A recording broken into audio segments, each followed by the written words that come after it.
Hello everyone. I'm Kelly Kiki, a data journalist and project manager with IMED, and thank you very much for joining us for this evening session, the second to last session before the conference concludes. Welcome to Small Newsrooms, Big Gems. Tonight we're here to celebrate the incredible power of small newsrooms to produce groundbreaking journalism. In this series of lightning talks, you will hear from 5 remarkable journalists representing media outlets from across the globe. They will guide us through their standout investigations, showcasing how their work not only informs, but also drives change in their communities. Each speaker will share a unique story that embodies their newsroom's mission, giving us all a glimpse of how impactful journalism can be and remind us all that small newsrooms produce big stories. So, with no further delay, let's get started. First up, we have Paul McNally, a journalist and media entrepreneur from South Africa. He's the founder of Develop Audio, an organization that produces high-quality podcasts with a focus on human rights and corruption reporting. Paul is the creative force behind The Last Afternoon in the Garden, a gripping podcast series that investigates the assassination of the land activist Ayanda Ngila.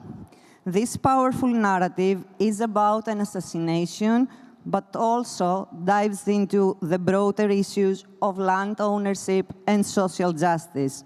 Please join me in welcoming Paul to the stage.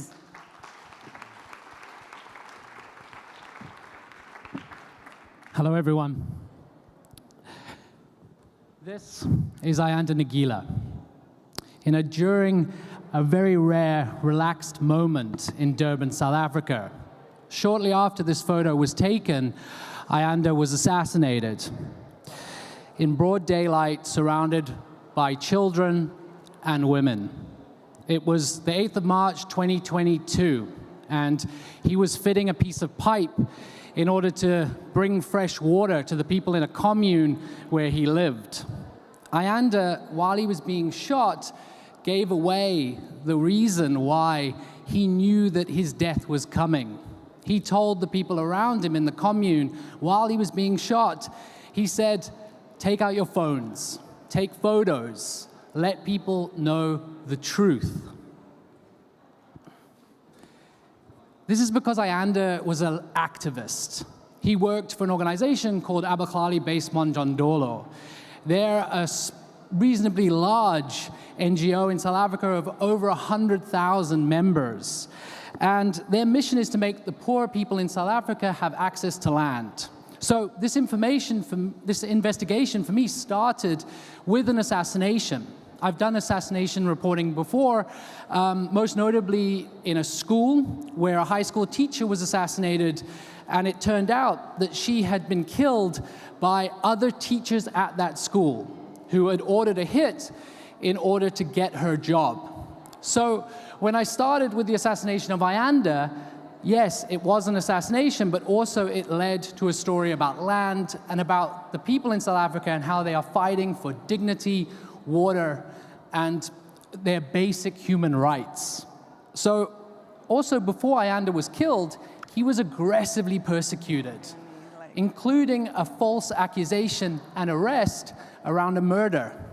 Our investigation revealed that he was nowhere near where the murder was meant to have happened. In fact, he was on the other side of the country. So Ayanda was the 21st member of this land activist group to have been assassinated since they started in 2005. Okay, so that is an incredible amount of death and persecution that this one organization has suffered. However, there was also a family called the Ngabanis, and they had basically set themselves up as enemies of this organization. And the whole story of Ayanda's death became about the organization of Abaklali versus the ruling party in South Africa, the ANC. And even though they have had ongoing conflict with the ANC, this blanket blaming for the assassination, as a journalist, I found incredibly worrying. So my investigation started in early 2022, and it continued for a year and a half. Develop Audio is a small podcasting investigative unit that I started and run, and we launched it as a 4-part podcast series. So the thing is, this conflict with the ruling party, with the ANC, that Abaklali are constantly embattled with, that it warps their perspective. But on the other hand, it also gives them a very clear message. As I tell you, this organization has a number of assassinations, and they are victims from the ruling party. That's immediately a compelling story. When I arrived at their organization in Durban, they immediately thought that I was an agent for the ANC. They wanted me to prove my credentials, and also their vetting process wasn't entirely great. I had just basically showed them my LinkedIn profile. But the point is that they're incredibly paranoid around that. Their president, Sabu Zakode, with good reason, had been told earlier that year that he was going to be assassinated by a member of the ANC, and he went into hiding. And while he was in hiding, there were members that he had left behind in charge who then started peddling ANC's messaging. So it's an organization that is completely rife with conspiracies and like real-life backstabbing. So you might be asking, and this is a good question, that it is confusing because the ANC were essentially pushing the ideals of Abaklali during the 80s, during apartheid, right? The idea that people have access to dignity, to land, but, you know, the ANC has largely backpedaled on this in practice. And Abaklali, in a large way, have kind of picked up that messaging as an activist group. You know, in the poor areas of South Africa, there's what Mary de Haas, who's like a violence researcher, very well respected, she has said that there is a sort of organized chaos in the poor areas of South Africa, and there is a kind of housing mafia. And that was what a lot of the organization, the investigation exposed, was this idea that there's sort of a dark economy underneath the poor areas of South Africa where people are carving up land, they are fighting over it and renting it. And really, Abaklali were coming in and disrupting this undercurrent economy, and that's why they were becoming such a target. So that brings us to Ekanana, which is the commune where Ayanda was killed. And, I mean, you can see that it's luscious. It started with about 100 people. They took completely unoccupied land. They built a school there. They built roads. They planted crops. It became a real place where people wanted to live. And the problem is that after Ayanda was killed, people became terrified to even leave their homes. So they've planted all these crops, and the crops actually started to wilt, to die, because people were too scared to even go 100 meters out of their home in order to care for them. So while I was in Durban, this was also a time of incredible flooding. Okay, so the area was racked with incredible destruction, and Abaklali took a great opportunity in order to use their clout to find donations and to help people in order to get what they needed. So during this time, I was interviewing people, I was traveling to Durban frequently and working on this investigation. And meanwhile, 2 other members of Abaklali were killed, were assassinated while I was doing this reporting. The first one was Nokuthula Mbaso, and the tragedy is that she was a witness of Ayanda's murder. And she'd actually written a signed affidavit essentially saying who she thought had committed the murder. She says she had seen him with her own eyes. And the day before she was meant to testify, she was assassinated herself in the communal garden. Now, there were 2 arrests around Nokuthula's murder of the Ungubani family, and one of them was 70 years old. And this brought into question this narrative that Abaklali were peddling, this idea that they were against the ruling party, against the ANC government. Because really, was this really a fight against the ANC? Or were they fighting a disgruntled family, which was incredibly powerful, that might want the land for their own means? And was it likely that a 70-year-old had really pulled the trigger in that way? So I interviewed the third victim, Lindakula Mnguni, weeks before he was assassinated. And he knew people were coming for him, and it was incredibly tragic. So this is Sniko Mayor, and on the left, this is their general secretary. And it was a struggle in terms of being part of this investigation for 18 months, growing close to these people, but then also kind of exposing some of the things within their organization that they didn't want. They're an organization that's used to very positive media coverage. And not that they are doing anything that's in comparison to the assassinations, but during my investigation, I interrogated their relationship with the ANC, I interrogated some of their organization's history, and they pushed back. I found and interviewed members that had worked at the organization, often female, who had been mistreated. And an organization like this, which gets a lot of donor funded, a lot of academic research done about them, they are not used to an investigative journalist coming in and just sort of prodding the bear, if you like. And hopefully, this investigation gave a little bit more of a nuanced idea of activism and NGOs and journalism in South Africa. So this isn't a story without arrests. Khaya Ungabani was sentenced to 15 years for the death of Ayanda. The other two older Ungabanis were released, their convictions were dropped, and essentially those murders have gone nowhere. Develop Audio struggles financially, but we are able to do big investigations with very little. And we've got funding recently for this series through the Henry Namalo Foundation. Thank you very much. I'd like you to contact me when you can. Thank you very much, Paul, for sharing this story with us. So next we have Miguel Dobrich, the founder and director of Amenaza Roboto, an innovative nano newsroom, as they told me, based in Montevideo, Uruguay, that views journalism as a service to local communities. They believe that smaller newsrooms in the so-called Global South can address issues that are often overlooked, and that is the reason why they have created the only climate data vertical in the country, as they underscore. Miguel is about to present their three-part investigation, From Drought to Floods.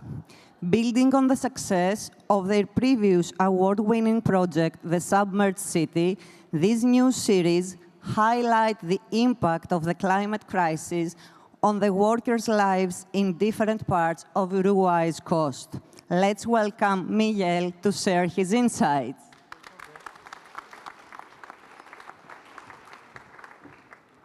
Hi, guys. It's an honor and a pleasure to be here. Thank you for having me. As Kelly just told you, I'm Miguel Dobrich. I'm the founder and editor-in-chief of Amenaza Roboto. Here you can see how it's spelled, so you can check us online. Amenaza Roboto is basically a small media outlet, a digital media outlet based in Montevideo, Uruguay. And we focus on technology and science.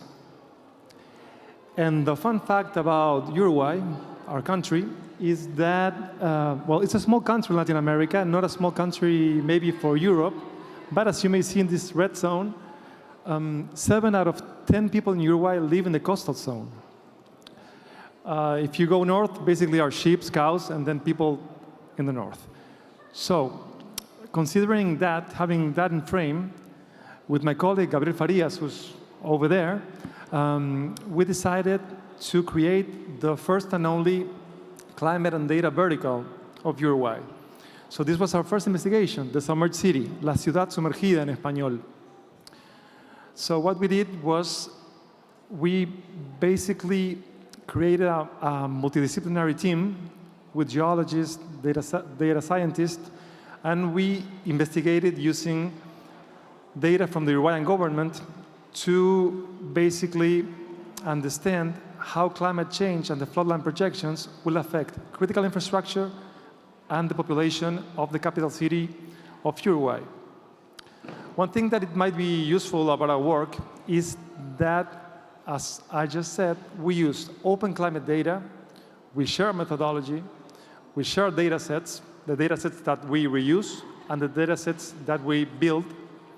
And also we create educational material, all kinds of material that can be used by journalism students as well as lecturers.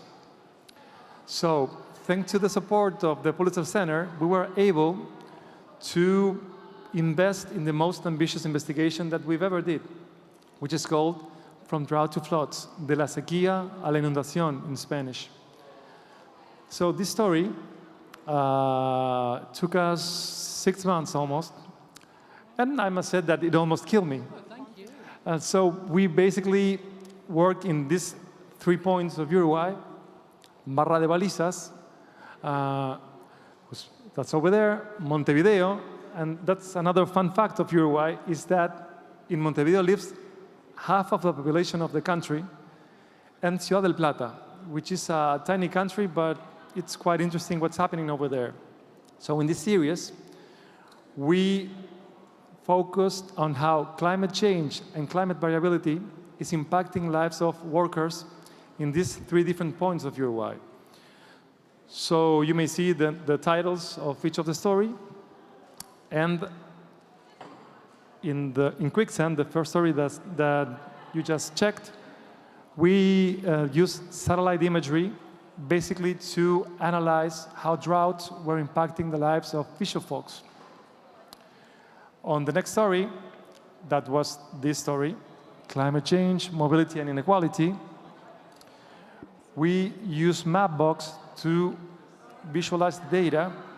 You may see here in this heat map where domestic workers of Montevideo live, and those are some of the lines that they have to take to work on the richer part of the wealthiest part of the city, and how their lives will be impacted by flooding.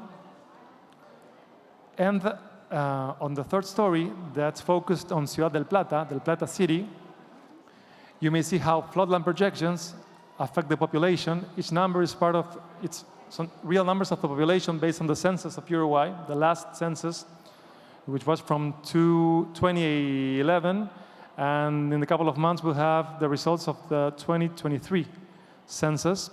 So we usually used to show our floodline projection like this, but we were able to work with LiDAR, which was amazing. It blew our mind. So we could basically create a 3D model of the city, and using the Ministry of Environment and the University of Cantabria data, we were able to show with precision where will water hit in Ciudad del Plata. So at the beginning of the story, we were thinking about focusing on how climate change will affect educators, but as soon as we started using different data sets, we knew that the projections were like kind of doomy, if I may use this absurd term, because it seems banal. I think it's said in English. So we could see how it will affect schools, high schools, factories, and also the height of the water, which was quite interesting. And here you see like part of the backstage of our investigation, the amount of data sets that we used, 21. We created 4 data sets. We built those. We built our investigation on all kinds of documentary sources. As I told you, we use different techniques to tell the story. And one thing that it's important, as I said, is that we share everything that we build on GitHub. So you might check what we do, and if you read our methodology, for example, if you go to Pulitzer website, you might be able to do the same in your coastal city. We couldn't have done this without the collaboration of scientists and also the collaboration of the Uruguayan Air Force. For example, this tiny square, it's about $500,000, the LiDAR. So obviously, being a small newsroom, we couldn't afford having that. So we collaborated with a local university, with the Uruguayan Air Force. And I'm going to share the impact that we had locally and some of the impact that we had regionally and internationally. As you may see in these points, one thing that was super important for us is that what we show could help the population that we covered and also help to rethink and rebuild current policies.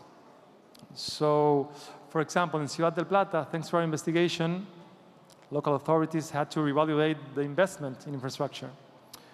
Thanks to our project also, we made possible the reformatting of the government data sets that were super large, so it couldn't be reused by a citizen that had like a normal computer. You needed to have like super potent computer.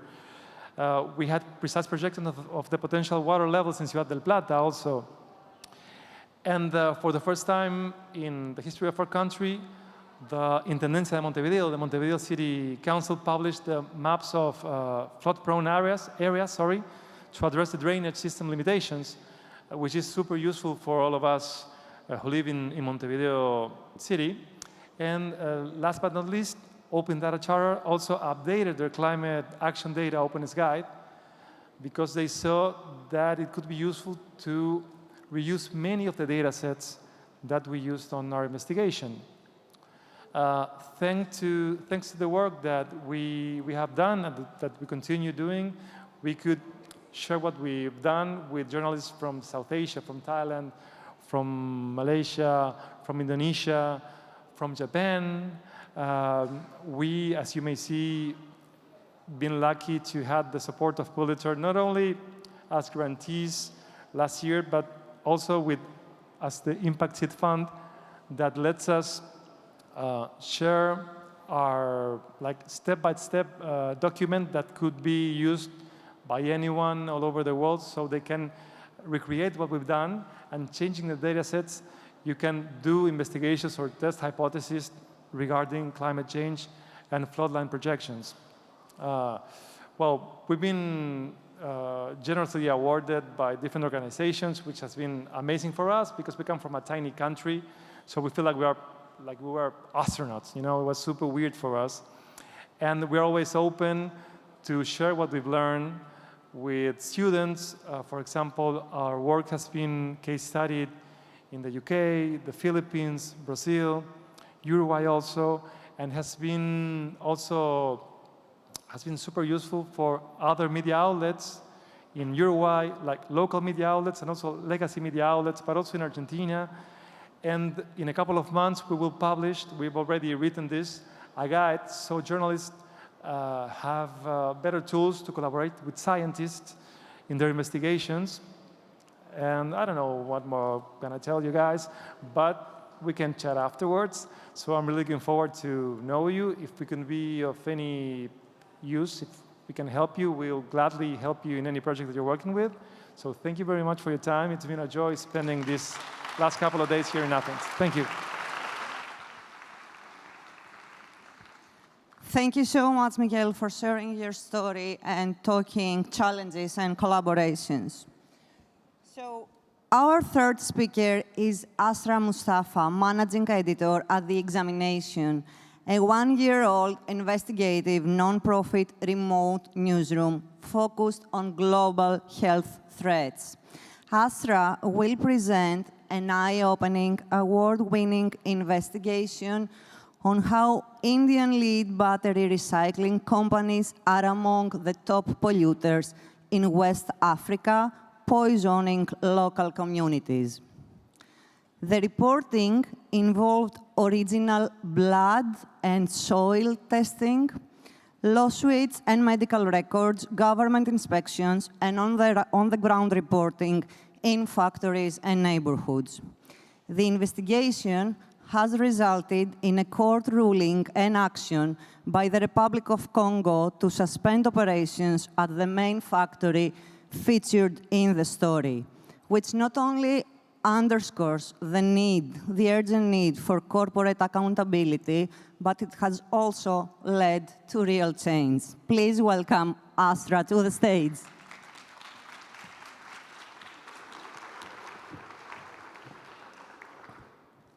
Hi, everyone. So like Kelly was just saying, I'm from the examination. We just celebrated our first birthday as an organization a few weeks ago. Thank you. So what is the examination? We investigate global public health threats with a focus on corporate accountability. What does that mean? We don't want to describe health crises in the abstract. We want to kind of hone in on specific commercial activity that harms people's health on a global scale. So I'm going to talk about an investigation we did. We started early on. It's by my colleague, Will Fitzgibbon. He was the reporter. We did it in partnership with Ghana Business News, the Maseba Project in Cameroon, and GRIST in the United States. And we do all of our major investigations in reporting partnerships. So why did we decide to pick this issue? The main it's about the global lead poisoning crisis, but we were trying to understand why it keeps happening when lead poisoning is such a well-known threat. Like it drives annually millions of deaths are linked to lead exposure.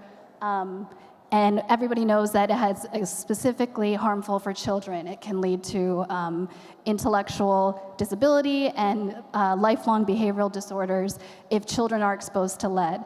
So we were trying to understand, like, what are the flashpoints of this crisis? This is like this kind of larger-than-life topic. And we started researching, and we discovered a few surprising things. Well, they were surprising to us.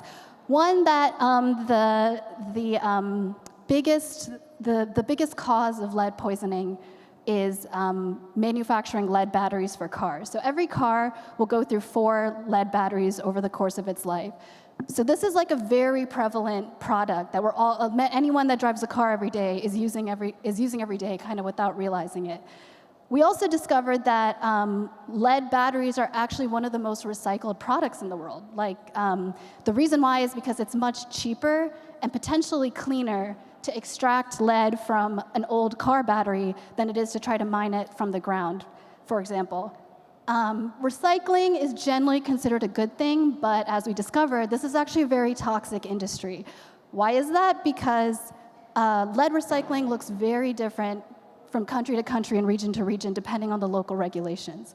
So in a country where there's strong environmental protections, strong oversight, strong enforcement, lead recycling would happen in like a high-tech industrial facility far away from any civilians.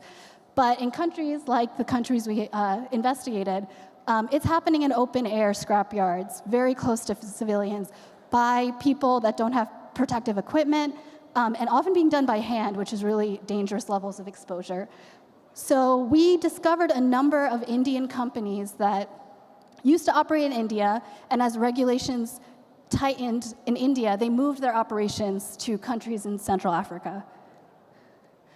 So then after we kind of figured out that framing, we had to find factories, specific companies, and specific communities to kind of hone in on. How do we do that? First, of course, we looked at data. So my colleague Will, he found this chart of companies on like page 600 of some academic journal, listing companies, which is actually pretty rare in academic literature. They usually don't name specific companies.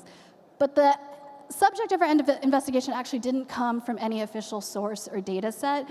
This is Cyril. He's from the Republic of Congo, and he was just posting on YouTube, campaigning, organizing his local community, saying that the lead battery recycling factory near my house is poisoning my family. So, we did the traditional thing, medical records, academic research, legal records, government inspections, but we really wanted to come at this story in a novel way. At least it was novel for our newsroom, which was only a few months old at this point. One of those ways was soil testing. So Will worked his sources. He got access to a factory in Cameroon. We worked with local geochemists to take samples inside and outside the factory. And the other was blood testing. So Cyril and his community had been advocating for the closure of the factory. So they wanted to know, well, how is this affecting our families and our children? So we took blood samples from 26 people that agreed to participate in our project. The results were pretty devastating. More than half of the soil samples had very high levels of lead. We tested 26 people that lived within 300 meters of the facility. Every single one of them had dangerous levels of lead poisoning in their blood. These were people in ages ranging from 1 to 72, and it included Cyril and his young children. So very devastating news for his family. It kind of confirmed his absolute worst suspicions. So what happened next? We published the investigation. As I mentioned, Cyril had been leading efforts to file lawsuits and complaints, trying to get the government to address this harmful factory. Then after the investigation published, they filed a new complaint. This time they included our evidence of the blood test results, which was kind of a more clear link to the direct health impacts this factory was having on them. In April, a local court ordered the factory suspended. It wasn't until June that the local environment minister stepped in, ordered the suspension, and so this is like a screenshot and a translation of the text message Cyril sent Will about the first calm, peaceful night he's had in years with no noises, no strong odors, smoke, vibrations, all this kind of effects that his family was experiencing every day, kind of like ruining their daily life. So what is next for us at the examination? We are now working to take this investigation and do it in more places. We're trying to figure out how to make this methodology replicable and accessible to more people. So that's one. We did a lot looking at the supply side. We want to look at the demand side, like where is this lead ending up and what kind of consumer products does it show up in? And it just kind of goes back to our mission. We want to make information that's useful for people. We don't want to describe a health crisis. We don't want to just write about a health crisis. And it is important to understand the global forces at play, but we need to make information that's useful for the people we're covering. And this, I think, was a good example of that. So, yeah, that's it. Thank you. Thank you so much, Astra, for walking us through this impactful story. Joining us from Nigeria is Mansur Muhammad, a senior GIS and OSINT specialist at Human Angle, a media platform based in Abuja committed to covering conflicts, humanitarian and development issues across Africa. Tonight, Mansur will present their investigation, Finding Nigeria's Forgotten Mass Graves through satellite data. This groundbreaking project, which was published by Human Angle and the New Lines magazine and won a Sigma Award in 2024, combines satellite imagery analysis and other open source intelligence with on-the-ground reporting to uncover hidden atrocities and shed light on stories that might otherwise remain untold. Let's give a warm welcome to Mansur.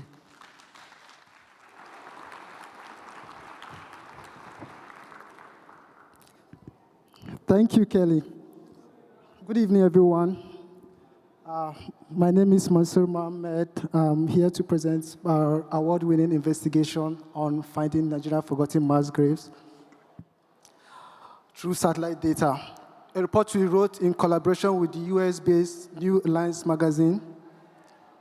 It was part of our Missing Persons project, which we've been working on over the past few years.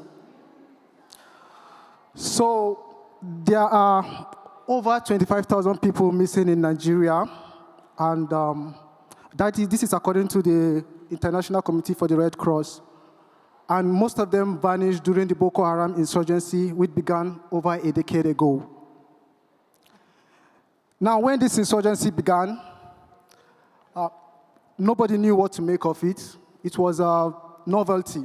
So everyone from politicians to researchers to journalists to human rights groups didn't know how to handle this situation. And so naturally when the troops, the Nigerian state security forces were deployed to the region. This whole confusion was compounded by the fact that they didn't understand the culture, they didn't understand the people. I don't know if you know this about Nigeria, but we are a very diverse culture. We have over 200 languages. And so when they got to this place, there was so much suspicion because it was like going to a foreign land.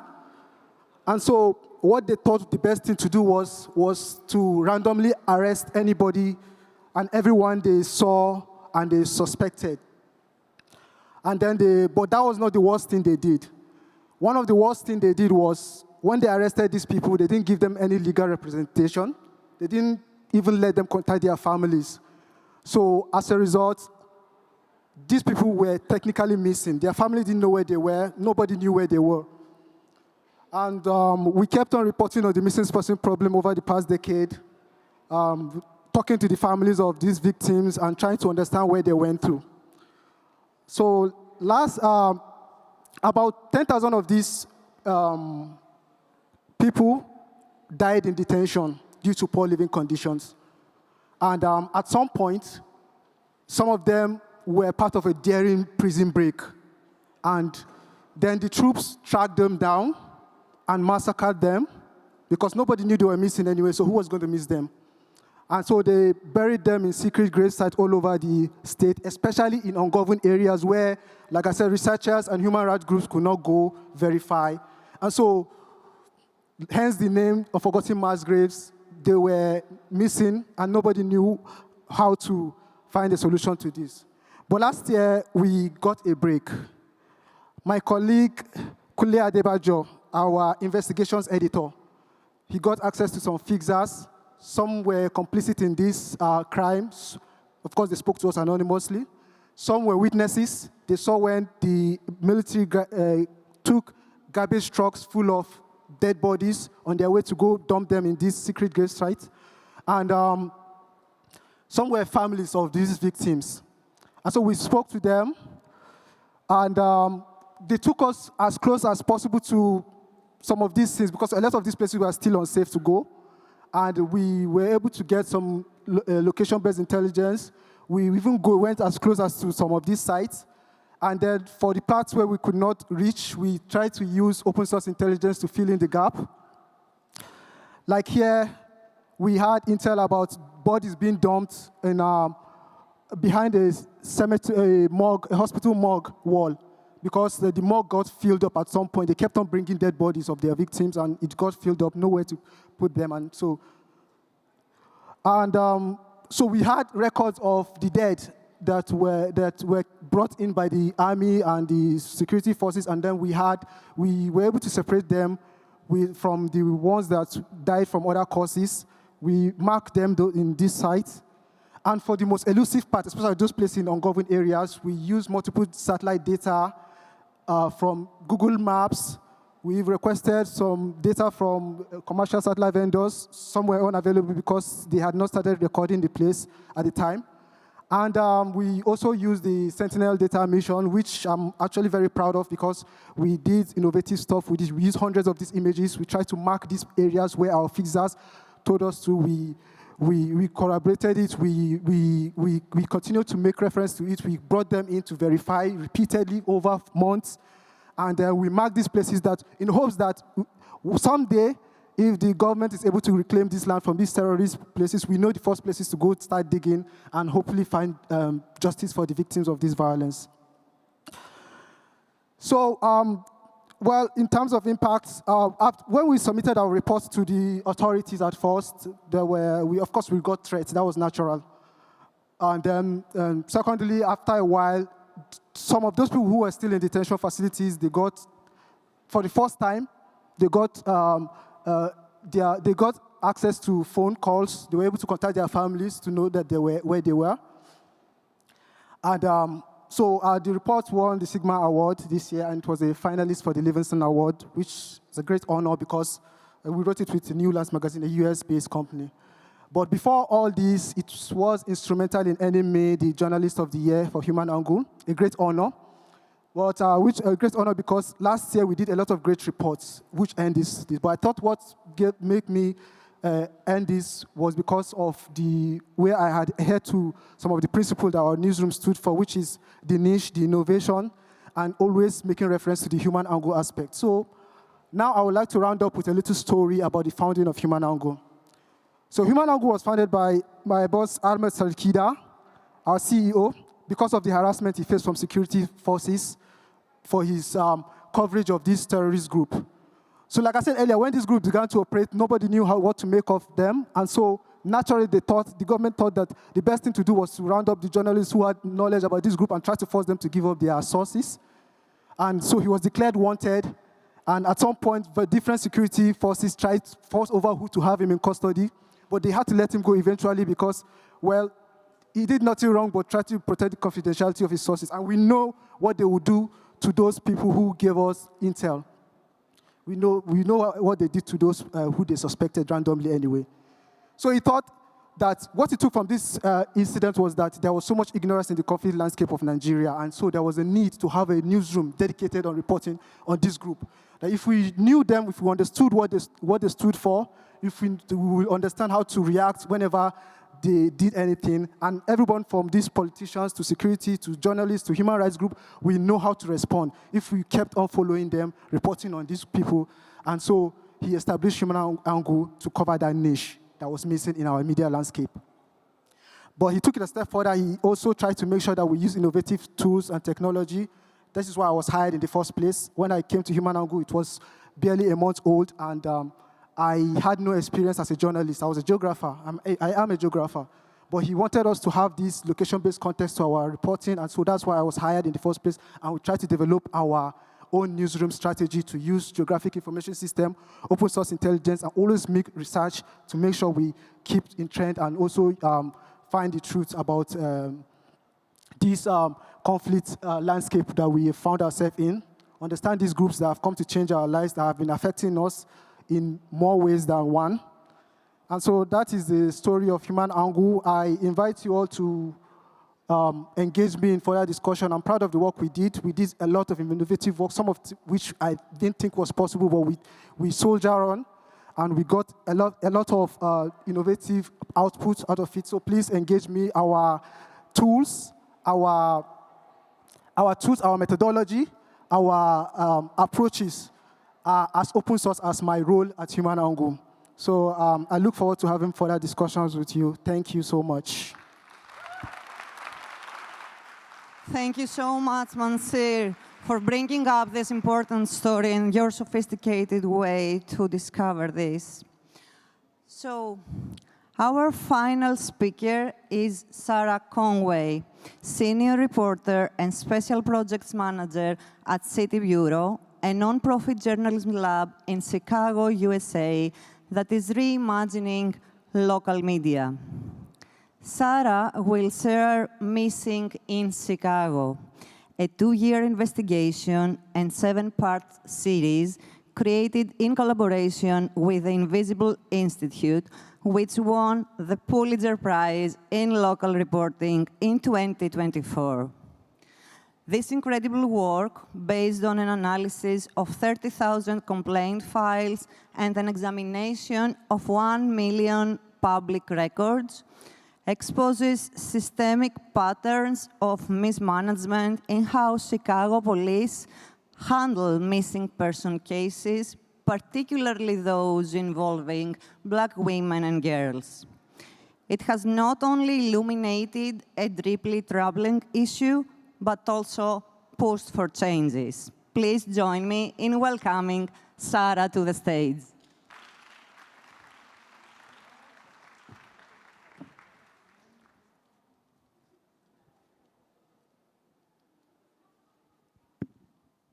Hi, I'm really honored to be here today to speak about Missing in Chicago, a partnership between City Bureau and the Invisible Institute. We're both 2 small journalism nonprofits in Chicago, which is in Illinois in the United States. Invisible Institute investigates police misconduct in our city and state and around the country, and City Bureau involves everyday citizens in making journalism. We're going to start the presentation with a short video from some of the sources who are a part of our investigation. When your child is missing, you're always looking. You never stop looking when you're out. I see ladies that kind of put me in the mind of Sonia, and I'll just walk over and just kind of look. You know, I'm always looking for her. You never stop looking. I mean, it's been 7 years this past March.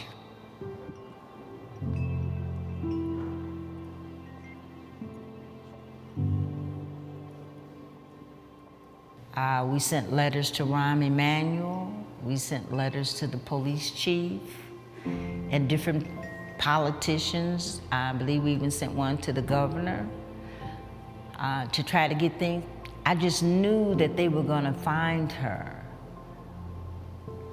But after talking to the detective, he had a nonchalant attitude.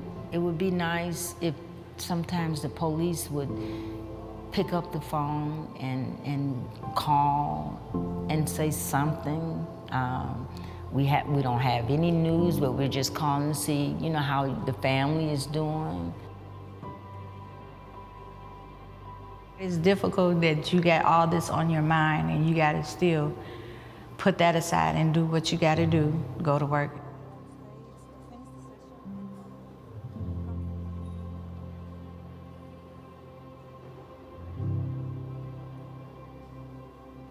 She would never just stay away, and no one heard from her in 24 hours or 40 hours. Somebody did something to her to make her not come back. I just want to know what happened to her, what caused her death. And I don't have no closure for that. And the police department didn't give me that. The coroners didn't give me that. I just want to know what happened to her.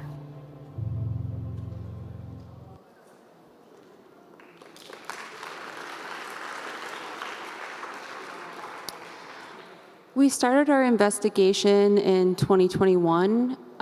We came together because the Invisible Institute had analyzed 35,000 misconduct records, trying to understand patterns that existed in them. Within those 35,000 records, there were a hidden cove of about 50 records that were related to missing persons cases. In those 54 complaints that we analyzed, we quickly learned that most of them were made by Black women for their children and how the Chicago Police Department had handled when they had attempted to report their children or loved ones missing. This complaint in particular that's on the screen is actually someone who works in the foster care system who had attempted to report a child who was living in a DCFS group home missing and was denied. We also, from the complaints, learned that many people felt that they were being denied a missing persons report or that they were delayed receiving quality investigative services. When we analyzed the missing persons data over the past 20 years, we learned that nearly 2/3 of all cases were for Black people in Chicago, and that about 30% of all missing persons cases were actually for Black girls between the ages of 10 and 20. So there was a vast overrepresentation of Black girls in missing persons data. We quickly learned that through reviewing old statements from the Chicago Police Department top brass that they said that all Chicagoans, regardless of race or zip code, received quality investigative services. We realized that they were missing massive amounts of data, so it was actually impossible for them to support that statement with their own records. We also learned that routinely Chicago Police Department detectives were slowly investigating cases. Sometimes they would deny families cases altogether and not actually file a missing persons report. One of the families that was in the video, Miss Tammy Pittman, she was actually told to go home when she attempted to report her daughter missing. She had to go back with her husband in order to have the missing persons report taken, and her daughter was ultimately found deceased in a garage. She believes that her daughter was a victim of homicide, but she still doesn't know the cause of death, and no one has been found in that case. Overall, we found that the Chicago Police Department missing persons data makes it very difficult to answer any questions definitively. Of the almost 350,000 missing persons cases that we analyzed over a 20-year period, we saw that only 300 of the 350,000 had been reclassified as crimes. Within those 300, we found that there were only 10 missing persons cases that had been reclassified as homicides. We found it really relevant in our investigation because through interviews with over 40 sources, many of them impacted families, we learned that there were a lot of social issues connected to missing persons cases, including gender-based violence, abuse in families, femicide, homicide, substance use disorder, mental health disorders, in a city where we have vast underfunding to support the public in health crises. Another issue that came up in our reporting was that we found that Chicago Police Department officers were routinely closing missing persons cases before they had actually found individuals. Of the 11 homicide cases that we identified that were hidden in the data, we found 4 where the person was actually never found, including 2 teenage girls who had actually been murdered.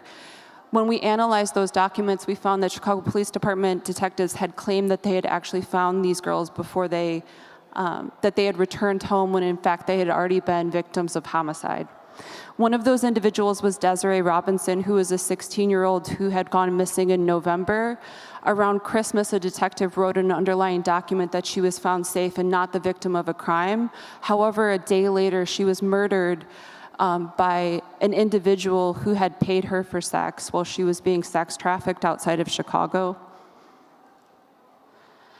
We also found another individual, Mary Nelson. Her whereabouts are unknown to this day. Her case was actually closed by a detective, and her family had to go back and have it reopened. The same detective was then assigned to her case again. It's now suspended in the data, but her whereabouts are unknown. Sonia Rouse was a woman who went missing in 2016. Her family does not know where she is to this day. Sonia had been, herself was a journalist like all of us in this room. She had dreams of working in broadcast media. She developed postpartum depression, which turned into substance use disorder after the birth of her daughter.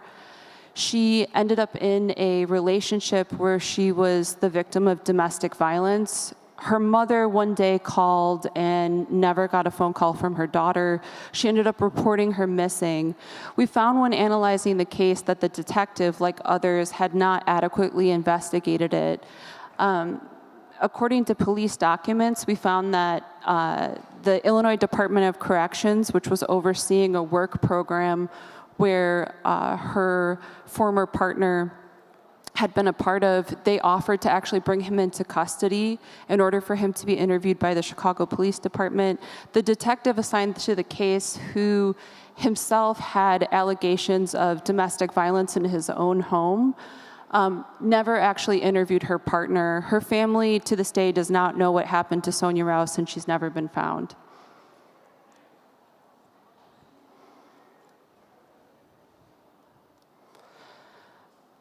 We also saw that as part of underlying issues connected to missing persons cases, that oftentimes police would delay their search for individuals. One was a 14-year-old girl, Tequila Tribbett, who had been living in a temporary youth shelter.